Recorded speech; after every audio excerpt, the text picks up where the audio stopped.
Subscribe करें हमारे channel computer revival को और बेल आइकन को दबा दें ताकि आप सी प्लस प्लस पाइथन और जावा के जितने भी इम्पोर्टेंट क्वेश्चन हैं उनसे अपडेट हो सके। हेलो फ्रेंड्स, आज हम सी प्लस प्लस में आइसोमॉर्फिक स्ट्रिंग का प्रोग्राम देखेंगे। जब भी आप प्रोग्राम बनाइए तो क्वेश्चन को अच्छे से समझिए, उसके बाद लॉजिक को पूरा क्लियर समझिए, लॉजिक कैसे वर्क कर रहा है और कैसे आप प्रोग्राम को कर रहे हैं। तो कोडिंग आइडिया आपका जो होगा इसी से बिल्ड होगा। सबसे पहले तो हम क्वेश्चन में आते हैं। क्वेश्चन क्या है, यहाँ पे स्ट्रिंग दिया हुआ है 3 एग्जाम्पल। एक फर्स्ट हो गया ए बी, सेकेंड हो गया आपका एक्स एक्स वाई। ये फर्स्ट एग्जाम्पल का है जिसमें हम क्या किए हैं, ए को टैग किए हैं एक्स से, फिर ए को टैग कर दिए हैं एक्स से और बी को टैग कर दिए हैं वाई से। यानी ए ऑलवेज मेरा एक्स से टैग है, बी वाई से टैग है। तो ये आपका आइसोमॉर्फिक स्ट्रिंग है, सिंपल। अब जब हम एग्जाम्पल 2 में आते हैं तो यहाँ पेपर और टाइटल ये भी एक आइसोमॉर्फिक स्ट्रिंग है। जैसे पी मेरा ऑलवेज टी से टैग है, ए मेरा आई से टैग हो रहा है, पी फिर टी से टैग हो गया और ई क्या हो गया मेरा एल से टैग हो गया और आर ई से टैग हो गया। क्लियर? तो इस तरह मेरा क्या हो गया, आइसोमॉर्फिक स्ट्रिंग है। लेकिन जो नॉट है उसमें अगर समझेंगे तो एक्स बी से टैग कर दिया और एक्स मेरा ए से टैग कर दिया, ए से टैग होगा, यानी एक्स बी से भी टैग हो रहा है, ए से भी टैग हो रहा है, यानी एक ही कैरेक्टर दो कैरेक्टर अलग अलग कैरेक्टर से टैग हो रहा है। उस कंडीशन में क्या होगा, आपका आइसोमॉर्फिक स्ट्रिंग नहीं होगा। क्लियर? तो हम एग्जांपल से समझने के लिए सबसे पहले तो हमें क्या करेंगे, इसको हम मैप के थ्रू बनाएंगे। तो मैप में दो चीज बेस होता है, एक की और दूसरा होता है वैल्यू। तो हम एज ए की वैल्यू इसको सॉल्व करेंगे। तो की हम दे देते हैं की दे दिए और वैल्यू दे दिए। की वैल्यू हो गया। फर्स्ट में हमें की में क्या करेंगे, स्टोर करेंगे की में फर्स्ट स्ट्रिंग के फर्स्ट कैरेक्टर को और वैल्यू में स्टोर करेंगे सेकेंड स्ट्रिंग के फर्स्ट कैरेक्टर को। फिर की में स्टोर करेंगे फर्स्ट स्ट्रिंग के फर्स्ट कैरेक्टर को, वैल्यू में सेकेंड स्ट्रिंग के फर्स्ट कैरेक्टर को, फिर सेकेंड स्ट्रिंग के सेकेंड कैरेक्टर को और फर्स्ट कैरेक्टर को हम कर दिए। फिर क्या करेंगे, की में हम स्टोर किए फर्स्ट स्ट्रिंग के लास्ट कैरेक्टर को और वैल्यू में स्टोर किए फर्स्ट स्ट्रिंग के लास्ट कैरेक्टर, सेकेंड स्ट्रिंग के लास्ट कैरेक्टर को। अब एक मैप हो गया। दूसरा मैप में सेम प्रोसेस करेंगे पर उल्टा करेंगे। क्या करेंगे, तो सेकेंड स्ट्रिंग के फर्स्ट कैरेक्टर को एज ए की लेंगे और वैल्यू में कर देंगे हम फर्स्ट स्ट्रिंग के फर्स्ट कैरेक्टर को। सेकेंड स्ट्रिंग के सेकेंड कैरेक्टर को हम एज ए की लेंगे और वैल्यू में फर्स्ट स्ट्रिंग के सेकेंड कैरेक्टर को दे देंगे। फिर एज ए की हम सेकेंड स्ट्रिंग के लास्ट कैरेक्टर को लेंगे और वैल्यू में हम सेकेंड स्ट्रिंग के फर्स्ट कैरेक्टर को दे दिए। क्लियर? अब यहां से ही लॉजिक आपका क्लियर हो गया कैसे हम सॉल्व करेंगे। जैसे हम क्या करेंगे, सिंपल फर्स्ट स्ट्रिंग के की और सेकेंड स्ट्रिंग के जो वैल्यू है उसको कंपेयर करेंगे। वो अगर इक्वल है तो दिन क्या है, फर्स्ट मैप का की और सेकेंड मैप के वैल्यू को कंपेयर करेंगे। वो अगर मेरा इक्वल है तो दिन मेरा क्या है, स्ट्रिंग आइसोमॉर्फिक स्ट्रिंग है। जैसे ए को इक्वल करेंगे तो ए से ए हो जाएगा, ए से ए फिर हो जाएगा और बी से बी हो जाएगा। क्लियर? सेम अगर ऑपोजिट वे में भी करते हैं तो सेम आएगा। ऑपोजिट में सिंपल हमें एक साइड से ही लेना है। अगर हम एक्स एक्स वाई करते तो मेरा क्या हो जाता, एक्स एक्स वाई होता और बी ए होता। उस कंडीशन में क्या होता, सेम नहीं होता। अब प्रोग्रामिंग में आते हैं तो सबसे पहले हम क्या करना है,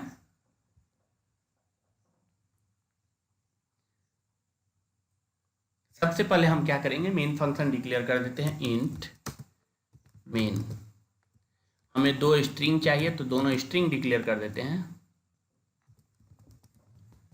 स्ट्रिंग एस इक्वल टू हम कर देते हैं ए बी और स्ट्रिंग S1 इक्वल टू कर देते हैं हम एक्स एक्स वाई। दो स्ट्रिंग डिक्लेयर कर दिया। अब हम क्या करेंगे, एक फंक्शन बनाएंगे जिसमें हम क्या करेंगे, आइसोमॉर्फिक को चेक करेंगे। फंक्शन में हमें क्या चाहिए, तो इंट, इंटीजर नहीं हम बुलियन फंक्शन बनाते हैं, BOOL बुल ISHO फंक्शन का नाम दे दिया और स्ट्रिंग को पास कर देते हैं, string S comma string S1। दोनों जो स्ट्रिंग हम डिक्लेयर किए हैं दोनों को हम इस पैरामीटर के थ्रू इज आइसो फॉर्म जो फंक्शन है उसमें इन करवाए हैं। अब हमें क्या करना है, एक चीज़ हमेशा ध्यान रखेंगे, जब हम आइसोमॉर्फिक की बात कर रहे हैं तो सेम कैरेक्टर के साथ सेम कैरेक्टर टैग, एक कैरेक्टर के साथ एक ही कैरेक्टर टैग होना चाहिए। जैसे ए के साथ एक्स अगर टैग होता है तो ए जब भी यूज होगा तो एक्स ही यूज होगा। तो इस कंडीशन में क्या होगा, 3 कैरेक्टर ऊपर है तो 3 कैरेक्टर नीचे भी होना चाहिए, 4 कैरेक्टर या 5 कैरेक्टर फर्स्ट वाला में है तो नेक्स्ट कैरेक्टर जो सेकेंड स्ट्रिंग है उसमें भी 5 कैरेक्टर होना चाहिए। तो उसके लिए हम क्या करें, सिंपल, सबसे पहले हमें क्या चेकिंग लगाएंगे, दोनों का साइज इक्वल होना चाहिए। तो इसके लिए हम चेकिंग लगाते हैं if s dot size not equal to S1 dot size, अगर इक्वल नहीं है तो रिटर्न ऑफ कर दो, रिटर्न फॉल्स। ये एक कंडीशन हो गया। इसके बाद हमें क्या करना है, 2 मैप लेना है। तो मैप इक्वल टू, मैप में हमें क्या करना है, चूंकि की भी मेरा कैरेक्टर रहेगा, वैल्यू भी कैरेक्टर रहेगा, तो हम 4 और 4 मैप का नाम दे देते हैं मैप 1। सेम एक और मैप देंगे हम 4,4 और इसको दे देते हैं मैप 2। 2 मैप दे दिए। अब क्या करेंगे, हम सिंपल लूप लगाएंगे जो स्टार्टिंग टू लास्ट मूव करेगा और टैग करेंगे की के साथ दूसरे के फर्स्ट स्ट्रिंग के फर्स्ट कैरेक्टर को एज ए की लेंगे और सेकेंड स्ट्रिंग के फर्स्ट कैरेक्टर को हम वैल्यू लेंगे। सेम सेकेंड स्ट्रिंग के फर्स्ट कैरेक्टर के साथ फर्स्ट स्ट्रिंग के सेकेंड कैरेक्टर को दूसरे मैप में करेंगे। इसके लिए हम फॉर लूप लगा देते हैं I int I equal to 0, I less than S dot size I plus plus. अब हम यहाँ एस डॉट साइज यानी सिंगल एक स्ट्रिंग का लिया है, चूंकि दोनों स्ट्रिंग इक्वल होगा तभी मेरा फॉर लूप पे क्वेश्चन आएगा। अगर इक्वल नहीं होता है तो वहीं पे मेरा रिटर्न फॉल्स होकर ब्रेक हो जाएगा। तो इसलिए हम क्या कहें, एक सिंगल स्ट्रिंग के साइज पे ही हम रन कर सकते हैं, चूंकि बोथ का स्ट्रिंग का साइज मेरा सेम है। अब क्या करना है, हमें एक कंडीशन लगाना है, if map 1 dot find s i equal to map 1 dot end. इसका मतलब समझिए, मैप में हम फाइंड करना शुरू किए, अगर मेरा इंड तक पहुंच जाता है इसका मतलब कैरेक्टर मेरा मैप में एज ए की नहीं है इंसर्टेड। फिर हम दूसरे के लिए देंगे एंड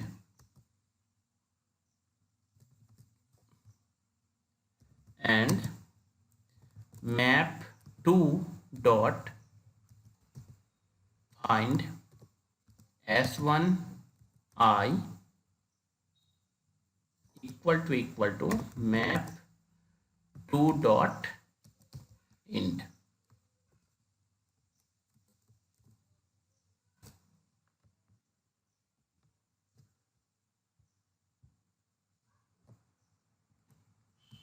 क्लियर है। जब इंडिंग में आ रहा है दोनों मैप, उस कंडीशन में क्या है, मेरा दोनों मैप में जो मेरा क्या है कैरेक्टर नॉट फाउंड है, तो हम इंसर्ट करेंगे मैप 1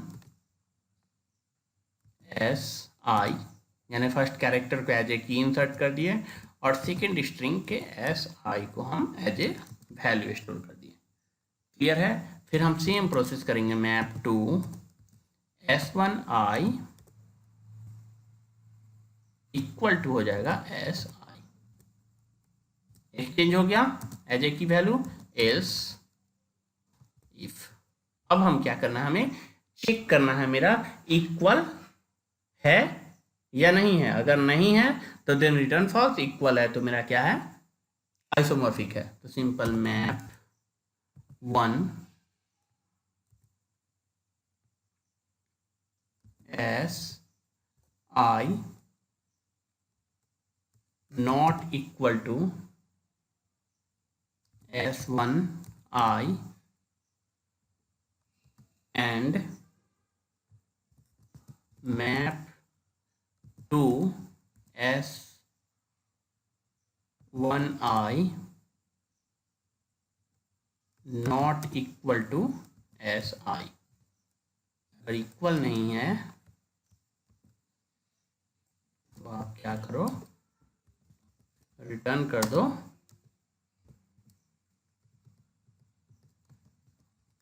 फॉल्स। ठीक है, अगर इक्वल नहीं है तब रिटर्न फॉल्स, अगर इक्वल है लास्ट तक अगर इक्वल रहता है, रिटर्न फॉल्स नहीं होता है, तो देन ट्रू रिटर्न कर दो। रिटर्न कर दिए।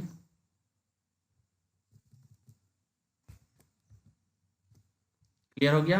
अब क्या करेंगे, हम फंक्शन को कॉल करेंगे। फंक्शन को हम एक बुल वेरिएबल में स्टोर करते हैं, बुल रिजल्ट इक्वल टू हम कर देते हैं is iso s comma s1,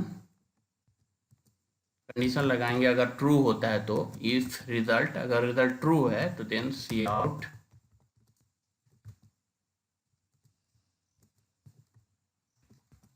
true result is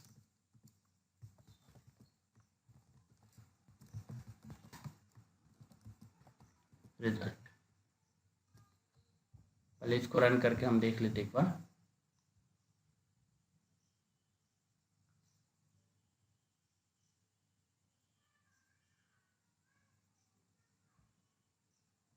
तो ये मेरा ट्रू रिजल्ट आ रहा है। क्लियर है। जब हम इसको चेंज करेंगे, चेंज करके हम यहाँ पे क्या करते हैं, इसको y को बीच में ले आते हैं, यानी a के साथ x टैग हो रहा है, फिर a के साथ y टैग हो रहा है। उस कंडीशन में मेरा ट्रू नहीं होना चाहिए, तो ये देखिए फॉल्स रिजल्ट आ रहा है। क्लियर है, यहाँ फॉल्स रिजल्ट आ गया। अब हम टाइटल और पेपर को टेस्ट करके देखेंगे। TITLE PAPER,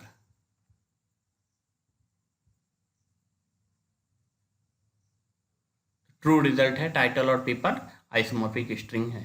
सिंपल लॉजिक है। हमें क्या करना है, दो मैप लेना है, और सबसे पहले क्या करना है, दोनों मैप में हमें फर्स्ट स्ट्रिंग के एक कैरेक्टर को एज ए की स्टोर करना है, तो वैल्यू में सेकेंड स्ट्रिंग के कैरेक्टर को स्टोर कर देना है। नेक्स्ट मैप में सेकेंड स्ट्रिंग के फर्स्ट कैरेक्टर एज ए की स्टोर करेंगे और वैल्यू स्टोर करेंगे।